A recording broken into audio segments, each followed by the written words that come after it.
भाभी। छोटा देवर। हाँ। देख, तेरे खाने में और तेरे पीने में कोई कमी नहीं छोड़ूंगी मैं।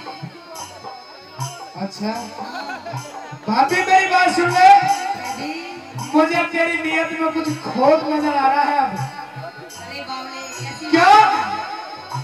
क्योंकि जब मैंने तुझे गैर मर्द के साथ देख लिया तो तेरे दिमाग में ये बात आई कि कहीं विक्रम जाकर के और अपने भाई भरतरी से मेरी शिकायत नहीं करते, इसलिए तू इस विक्रम को कोई लालच दे करके और बेला फसला ले। यही तो है तेरे दिमाग में बात। ऐसी बात नहीं है। और कैसी? समझा रही हूँ, मान जा। अच्छा वरना मुझे और कुछ भी आता है। कह दे तू और कुछ कर मेरी ले।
जिसके सपने हमें रोज